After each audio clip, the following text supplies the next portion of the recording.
What happens when a Hollywood legend revered by millions is pushed to the edge on live television in a heart-stopping 38 seconds? Michael Strahan turned a routine morning interview into one of the most jaw-dropping moments in Good Morning America history.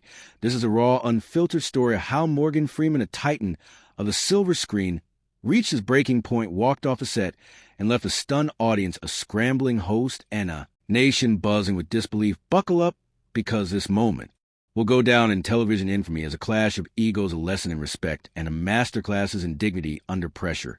It was a crisp morning in New York City, and the Good Morning America studio buzzed with the usual pre-show energy. The lights were bright, the cameras were ready, and the audience was eager for another star-studded segment. Morgan Freeman, the man with the voice of God and a career spanning over 5 decades, arrived to promote his latest film, a passion project, had poured his heart into for years. He stepped onto the set with his signature calm, that warm, magnetic smile that has captivated audiences since Driving Miss Daisy.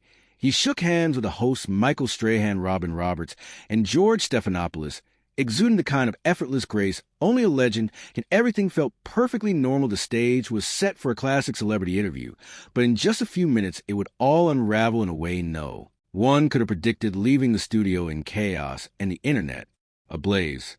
The cameras rolled, and the interview began with the usual pleasantries. Robin Roberts, ever the professional, kicked things off with a softball question about Freeman's new movie. Morgan, tell us about this incredible role, she said, her voice warm and inviting. Freeman leaned forward, his deep, resonant voice filling the studio as he spoke passionately about his character, film's themes, and what drew him to project. The audience hung on his every word, captivated by the gravitas of a man whose narrated documentaries played presidents and even portrayed God himself. It was classic Morgan Freeman, eloquent, thoughtful, and utterly engaging. The interview was off to a flawless start, and everyone in the room could feel the magic of having such a legend in their presence. Then Michael Strahan took the reins, and the energy in the room began to shift. So Morgan, he said, leaning back in his chair with a casual, almost cocky grin, you've been doing this for what, a million years now? He chuckled at his own joke, expecting the audience to follow suit. A few awkward laughs rippled through the studio, but Freeman's smile tightened, barely reaching his eyes. I've been fortunate to have a long career, yes, he replied, his tone polite, but measured like a man choosing his words carefully. The audience sensed a flicker of tension, but no one could have anticipated the storm that was brewing, or how quickly it would escalate into a moment that would define this broadcast. Strahan, undeterred, pressed on. No, seriously, though, he said, his voice taking on a teasing edge. At your age, why are you still doing action scenes? Shouldn't you be, I don't know, taking it easy, playing grandfathers or wise old mentors? The words hung in the air like a bad odor. Robin Roberts shifted in her seat, her smile faltering. George Stephanopoulos glanced down at his notes, his jaw tightened. The audience's laughter died out, replaced by an uneasy silence. Freeman's posture stiffened, his shoulders squaring as if bracing for a fight, but his voice remained steady, almost eerily calm. I do the roles that interest me, he said. Age doesn't dictate what stories I can tell or what characters I can embody. That's never been how I approach my work. You'd think that would have been a cue to move on, to pivot back to the film or ask something respectful, but Strahan doubled down, seemingly oblivious to the warning signs. Come on, man, he said, laughing again, this time with a sharper edge. You're telling me you're not tired? You're not ready to just sit back and collect those easy voiceover checks? I mean, that's the dream, right? Just show up, read some lines about penguins or space, and go home. The studio went dead silent. It was the kind of silence that sucks the air out of a room where everyone knows something has gone terribly wrong, but no one knows how to fix it. Robin jumped in, her voice urgent. Morgan, tell us about working with the director on this film. I heard you two have a special collaborative relationship. Freeman turned to her, his expression softening, slightly grateful for the lifeline. Yes, we do, he began. She's a brilliant filmmaker. But before he could finish, Strahan cut him off, actually interrupted in mid-sentence. Hold on, he said, waving his hand dismissively. I want to go back to something, Morgan, real talk. How much of your career at this point is just coasting on your voice? Because let's be honest, you could read a menu and people would pay to hear it. George Stephanopoulos finally spoke up, his voice clipped. Michael, maybe we should, but Strahan wasn't listening. He was in his own world, leaning forward now as if he thought he was onto something brilliant in him, just asking what everyone's thinking. He continued, what's the last role you did that actually challenged you, that wasn't just Morgan Freeman playing Morgan Freeman? The studio was a pressure cooker now, the tension so thick you could cut it.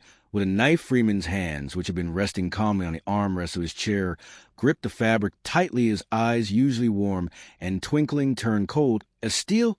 You could see it happening right there on live television, the legendary patience of Morgan Freeman cracking under the weight of Strahan's relentless disrespect. "I'm not sure what you're trying to accomplish." With these questions, Freeman set his voice, dropping to a low, dangerous register, the kind you use a chilling effect in films like, say, Seven.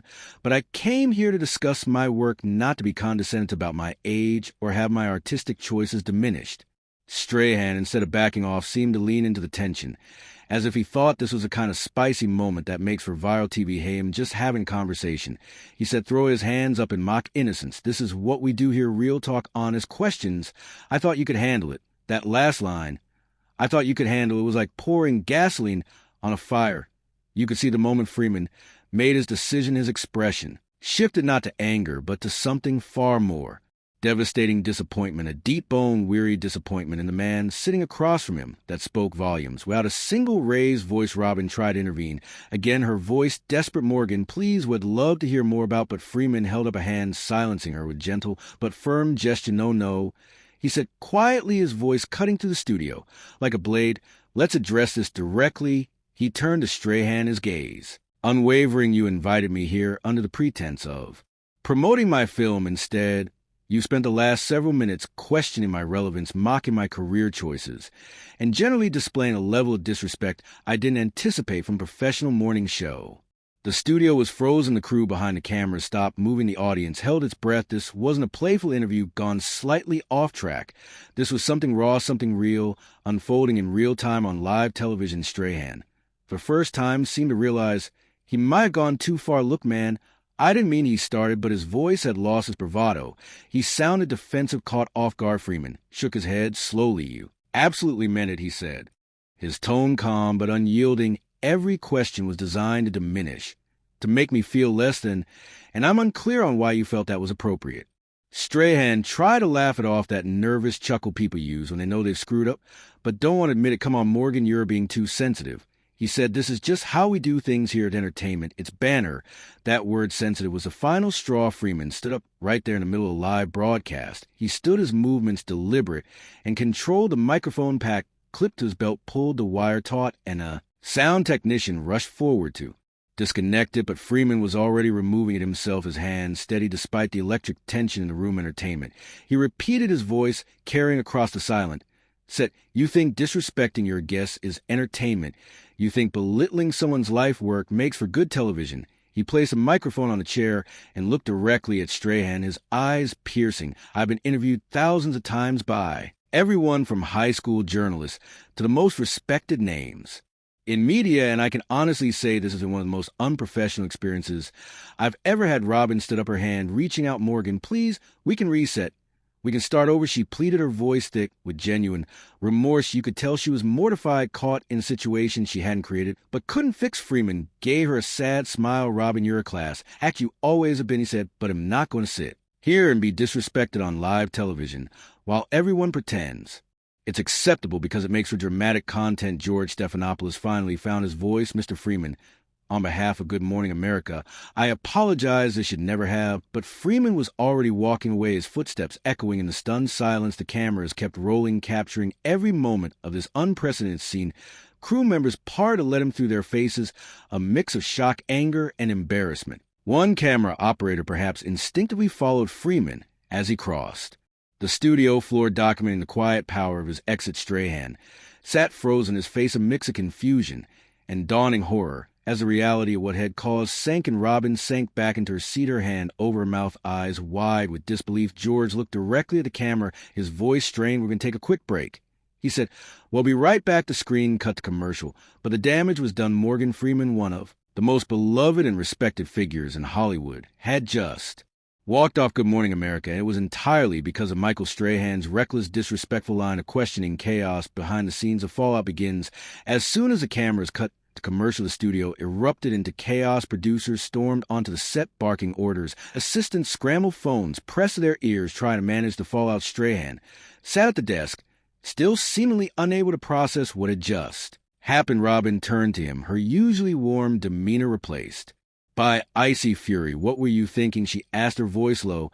But cutting what on earth were you thinking? Don't forget to hit the notification bell to stay updated. Subscribe for more powerful video.